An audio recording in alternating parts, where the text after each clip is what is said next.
So this will what? No, my second art class dumped somebody too. What did they do?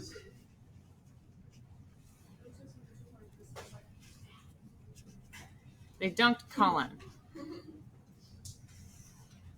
But we ran out of time at the end of the hour, so we didn't have time to write it up there. They have to finish their calculations today. That's why I didn't change up there. Okay, so today we're going to talk about properties of matter. And that's just a really kind of like technical, sciencey, smarty kind of a way to say all, the features or the observable facts about a sample. Right? So you guys did that. You wrote down the list of things. You observed them in whatever ways you could think of, right? And the truth is there's lots and lots and lots of different ways to observe those any object, right? There's ways that you will learn as you get older and go through your schooling to observe different things. We observe people in different ways, right? Like you guys have a certain way of observing people nowadays. You look at somebody, you talk to somebody, you determine whether they're nice or mean, you determine whether they're whatever, right? But then as you grow older and learn more about people, you'll learn more and more things that you can think about people. You'll learn about whether people have certain characteristics that maybe like medical doctors or other professionals are concerned about thinking about people, right? So there's all different ways to think about things. And a property of matter is just any way that we describe or observe a sample of stuff, okay? All the different ways of observing can be broken down into two different categories. There's the chemical properties, okay? And the other way is the physical properties.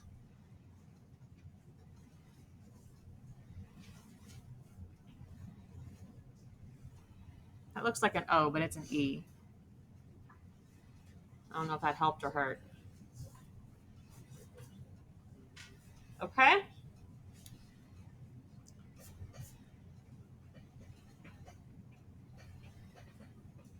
So in chemistry, we're going to talk about a lot of both of these. And you might be kind of just, jumping to some real fast conclusions here and saying, well, this is chemistry. We're talk about chemical properties. And that's true.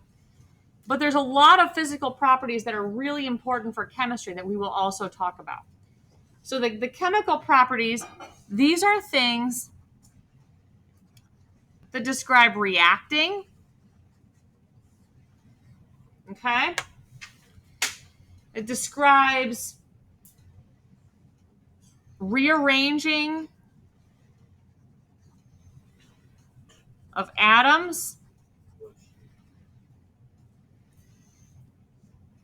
Okay? And chemical properties, typically, pretty much always, you can count on this. There's going to end up being situations where there's exceptions, but this is the rule that I want you to follow when you think about like answering a test question or something. Okay? I'm just going to end that parenthesis there. Okay? These are things that if you test it, like if you observe it, if you try to figure out, hey, what is its chemical property? What is this property here? You will change the substance's identity. Does that kind of make sense?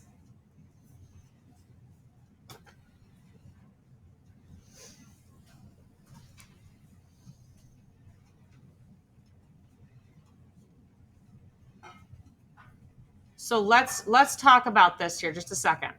Let's talk about, can you burn a piece of wood? Yes. So we all know that wood has the property that it is burnable or flammable, right? Now, here's the question. Let's say that I have this object right here, and I want to know whether it has the property of being burnable, flammable. What do I have to do? Test it. You have to try it, right? Try it out, burn it. What happens after I burn my pencil?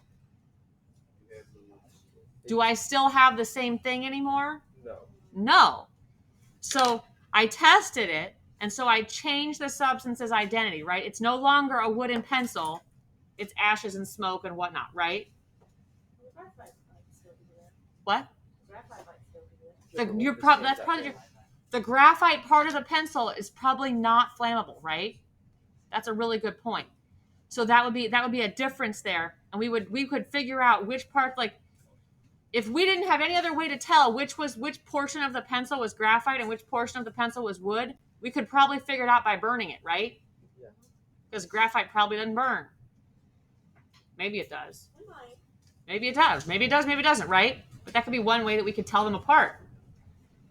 If we were, I don't know, blind and had no sense of touch, right? So there you go.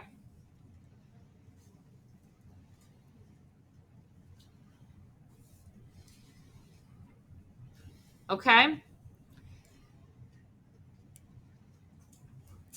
And then I just want to kind of clarify this one little word right here, because like I said, this is the rule that you kind of can follow in terms of our chemistry class here, in terms of, like if you're thinking about whether a property is chemical or whether it's not a chemical property, and you're not sure how to tell whether something's identity got changed, you would know if its identity got changed based on its physical properties. And I'll talk about those in just a second.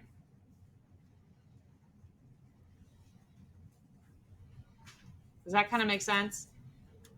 So like when I burned my pencil here, we could all identify very clearly its physical properties changed, right? Its identity changed. It's no longer a wooden pencil anymore. It's different because it looks different. It's shaped different. It's whatever, right? We all know that when you burn a pencil, it changes, right? So let's go over here and talk about the physical properties. These are the ones that describe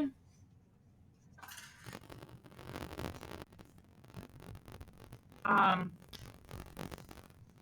going to say features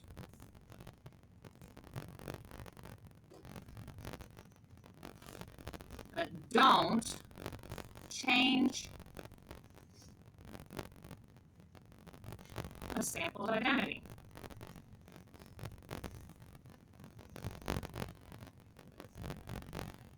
Kind of no matter what, okay?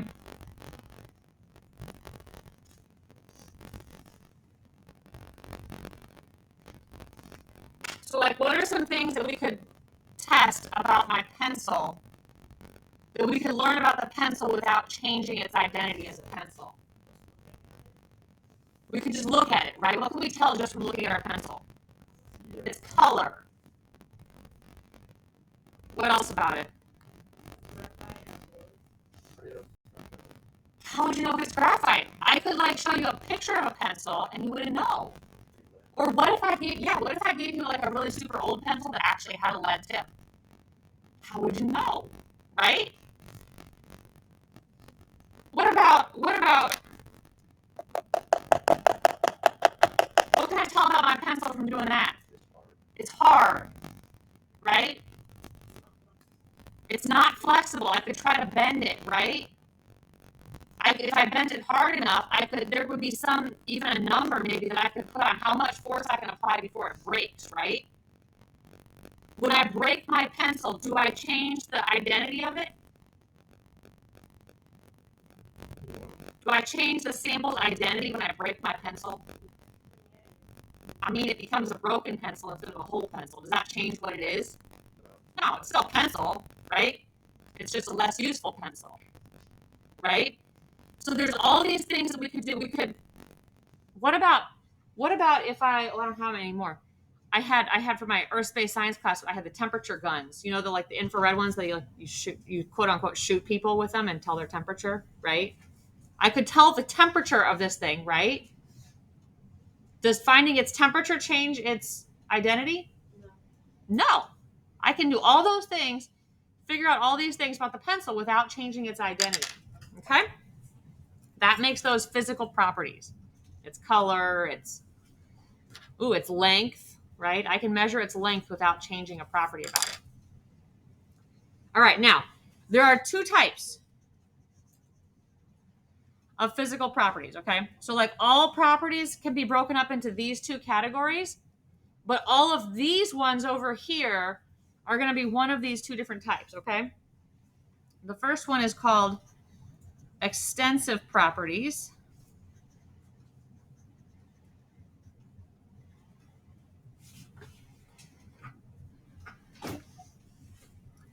All right, and these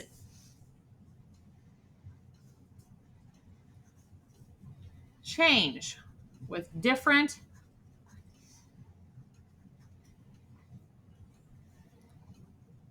size samples, or you could kind of think about it like as if you cut it.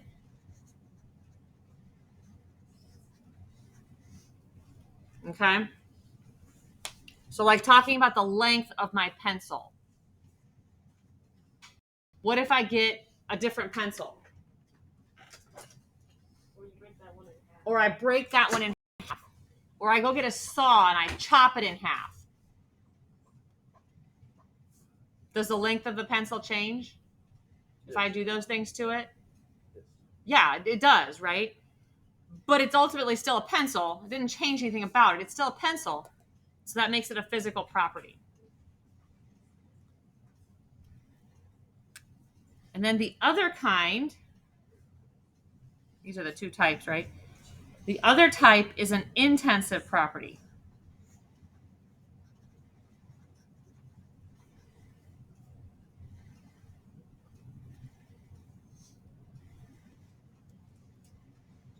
Okay?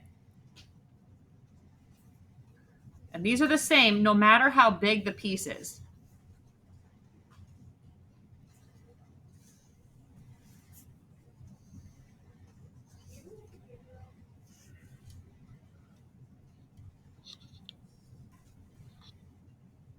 Is that better? You could also think of this as being part of a material's identity. Is the length part of the identity of pencils? No.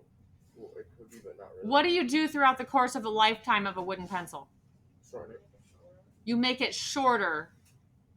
But when you make it shorter, does it change what it is or what it's for? No. No, it just changes the length of its useful life, right? But that's kind of part of the deal, right? I was kind of having a chuckle the other day because in the office right now, there's this ginormous box full of the Ask Rose pencils. And I was chuckling to myself just about like how many pencils that is and how much writing is like represented by that ginormous box full of pencils.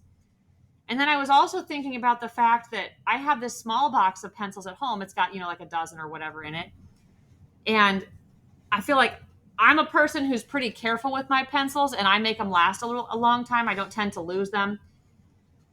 And I was just thinking to myself, I wonder how long I could get that giant box of pencils to last. Like it's probably more than my whole life. We're talking about like big box here, right? And so, but the idea is here, no amount of length of the pencil changes the fact that it's still a pencil. It's still made of wood, right? And so length is not a thing that matters in terms of the material's identity. What about hardness? My pencil's hard, right? Does my pencil become less hard when I make it shorter? Or more hard when I make it shorter? No, I can sharpen this thing all day, and the part that I have left is still hard. It might take more force to break it, though. It could change the way that works to break it. That's true.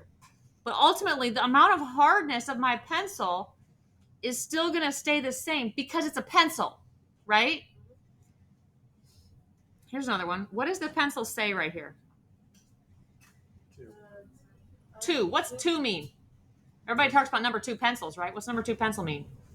It's the second pencil in the world. No, it's not the second pencil in the world. The what? The size of lead. That's a good idea. It actually is the hardness of the lead. So if you go to a really nice pencil store, like an art supply store, you can buy pencils that are not number 2 pencils. Like a number 6 pencil. I'm not sure how high up they go. I've seen ones that go up to a 3. I've used 2.5s and 3s. My dad went through a phase where he just really loved writing with size 2.5 pencils, or hardness 2.5 pencils. And so, yeah, HB is, I'm not sure what HB stands for, but HB means something about the hardness of it. Yeah, Like it's the measurement. Scale. There's no number 6 pencil. There's like a 6B and a 6H, I believe. There you go. We have a resident expert. So there's whatever they are, though. It refers to the hardness. And so you can have different hardnesses of pencil, but ultimately it's still a pencil, but it's stating something about the intensive property that's the same no matter how big it is, right? If you have the long pencil that's a number 2 versus the short pencil that's a number 2, it still writes the same, right? Just feels a little different in your hand, right? But it's part of the material's identity. Sound good?